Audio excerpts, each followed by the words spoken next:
बिस्मिल्लाहिर्रहमानिर्रहीम। आज की इस वीडियो से हम लोग करने जा रहे हैं कवर बीटा लैक्टम एंटीबायोटिक्स को। ठीक है, सबसे पहले हमें ये पता होना चाहिए कि बीटा लैक्टम एंटीबायोटिक्स जो हैं हम उनको बीटा लैक्टम क्यों कहते हैं। हम इनको बीटा लैक्टम इसलिए कहते हैं क्योंकि इन तमाम एंटीबायोटिक्स के अंदर 4 मेंबर्ड रिंग होती है जो कि बैक्टीरिया को डिस्ट्रॉय करने के लिए ज़रूरी होती है। और जिन जिन एंटीबायोटिक्स के अंदर ये रिंग होगी तो उन सबको हम लोग क्या बोलेंगे, बीटा लैक्टम्स। ठीक हो गया।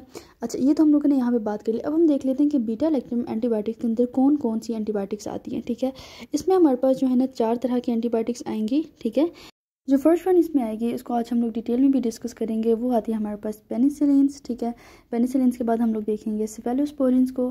ठीक हो गया। सेफेलोस्पोरिन्स के बाद हमें पता होना चाहिए कार्बापेनम्स का। ठीक है, ये भी हमारे पास बीटा लैक्टम है।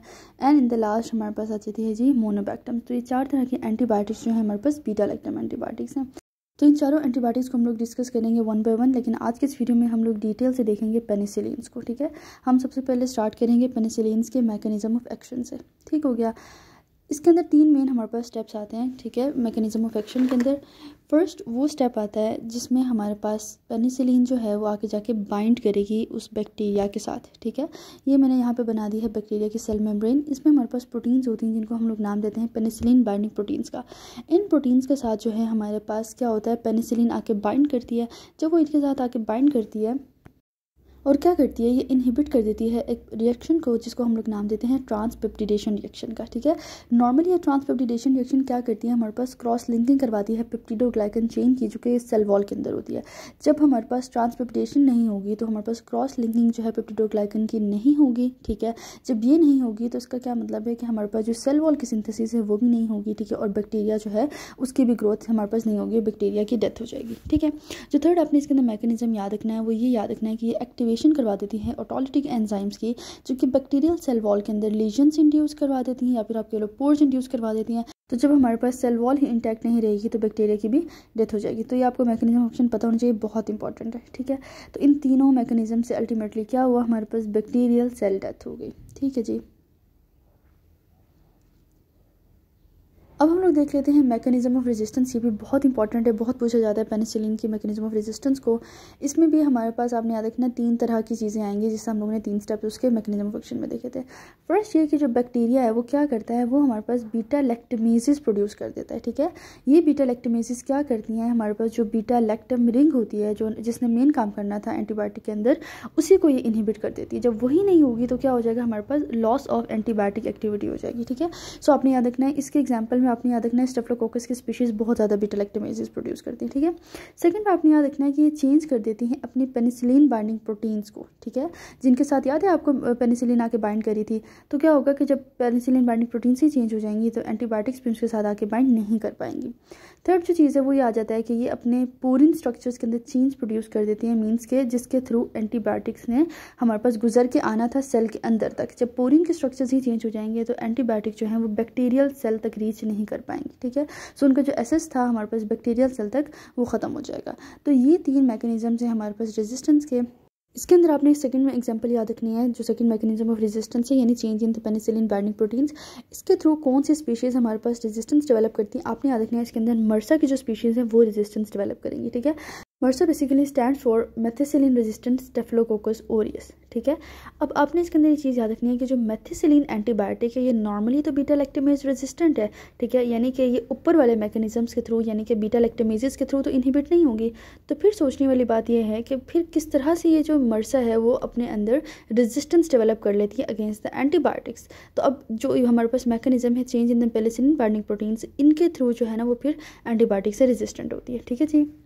नेक्स्ट हम लोग देख लेते हैं पेनिसिलिन्स की क्लासिफिकेशन। ठीक है, पेनिसिलिन में पहले तो हमें पता होना चाहिए कि हमारे पास एक बैक्टीरिसिडल ड्रग है। ठीक है, यानी कि ये हमारे पास क्या करती है, सीडल का मतलब क्या होता है, हमारे पास सीडल का मतलब होता है कि किल कर देती है बैक्टीरिया को। ठीक है, स्टैटिक का क्या मतलब होता है कि वो ग्रोथ को रोक रही है, उसको किल नहीं कर रही। खैर, पेनिसिलिन्स को हम लोग जो है ना 3 मेन क्लासेस में जो है ना क्लासीफाई करते हैं। ठीक है, सबसे पहले जो हमारे पास क्लास आती है that is wide spectrum penicillins की। देन हमारे पास आ जाती है इसमें नैरो स्पेक्ट्रम। ठीक है, आफ्टर दैट हमारे पास आ जाएगी वेरी नैरो स्पेक्ट्रम पेनिसिलिन्स। ठीक है, तो ये 3 तरह की हम लोगों ने इसको क्लासीफाई कर दिया on the basis of their spectrum of action. सबसे पहले हम लोग बात करेंगे स्टार्ट वाइड स्पेक्ट्रम पेनिसिलिन से। ठीक है, वाइड स्पेक्ट्रम को हम लोग फर्दर जो है ना 2 क्लासेस में क्लासीफाई कर देते हैं। एक है हमारे पास ब्रॉड स्पेक्ट्रम, ठीक है, और जो सेकंड आ जाएगी इसमें वो हमारे पास आ जाएगी जी एक्सटेंडेड स्पेक्ट्रम। ठीक है, सो हमने वाइड को भी फर्दर 2 क्लासेस में क्लासीफाई कर दिया। हम लोग स्टार्ट करेंगे ब्रॉड स्पेक्ट्रम से। ठीक है, उसको मज़ीद डिटेल में हम लोग देखेंगे। जो हमारे पास ब्रॉड स्पेक्ट्रम एंटीबायोटिक्स होती हैं उसको हम लोग नाम देते हैं अमाइनो पेनिसिलिन्स का। ठीक है, इसमें हमारे पास 2 ही ड्रग्स आएंगी। एक आ जाती है इसमें हमारे पास एम्पिसिलिन, ठीक है, और जो सेकंड आ जाएगी इसमें वो आ जाएगी जी अमोक्सिसिलिन। ठीक है, तो ये 2 एग्जांपल्स आपने याद रखनी है अमाइनो पेनिसिलिन्स के। ठीक है, एक्सटेंडेड स्पेक्ट्रम में भी हमारे पास 2 ही ड्रग्स आएंगी। एक आएगी हमारे पास पाइपरसिलिन, ठीक है, और जो दूसरी आएगी दैट वुड बी टाइकरसिलिन। ठीक है, तो ये आपने 2 एग्जांपल्स याद रख लेनी है दोनों के अंदर। ठीक है, इग्नोर माय, ठीक है, मैं बहुत ज़्यादा ठीक है बोलती हूँ। खैर, अच्छा हम लोग ज़रा आ जाते हैं कि कौन कौन से ऑर्गेनिजम्स को कवर करते हैं। अमाइनो पेनिसिलिन्स की बात करें तो वो स्ट्रेप्टोकोकाई के खिलाफ हमारे पास एक्ट करती है। ठीक है, स्ट्रेप्टोकोकाई के बाद हमारे पास जो है ना वो मेनिंजोकोकाई के खिलाफ एक्ट करती है। ठीक है, मेनिंजोकोकाई को डिस्ट्रॉय कर देती है। देन आ जाती है इसमें हमारे पास लिस्टीरियम मोनोसाइटोजीन्स। ठीक है, देन आ जाता है हमारे पास एंटेरोकोकाई। ये सब आपने ऐसे याद करने है उसको, ठीक है, रट्टा मार ले बस। देन आ जाता है आपके पास इसमें ग्राम पॉजिटिव बेसिलाई जो है आपके पास, ये उनके खिलाफ भी एक्ट करती है। ठीक है जी, एक्सटेंडेड स्पेक्ट्रम के ऑर्गेनिजम्स को देखें तो वो हमारे पास उसमें आ जाता है एक तो ग्रैंड नेगेटिव रॉड्स। ठीक है, जिसमें आपके पास सुडोमोनास आ गया, आपके पास जो है एंट्रोबैक्टर स्पीशीज़ आ गई, और आपके पास उसमें क्या आ गई क्लेब्सियला स्पीशीज़। अब हम लोग आ जाते हैं नैरो स्पेक्ट्रम एंटीबायोटिक्स की तरफ। ठीक है, नैरो स्पेक्ट्रम को हम लोग फर्दर अगेन 2 ही क्लासेस में क्लासीफाई करेंगे। एक आ जाती है उसमें हमारे पास पेनिसिलिन जी, ठीक है, और जो दूसरी आ जाएगी वो आ जाएगी हमारे पास पेनिसिलिन बी। ठीक है, अब जब हम देख लेंगे कौन कौन से ऑर्गेनिजम्स को कवर करती हैं।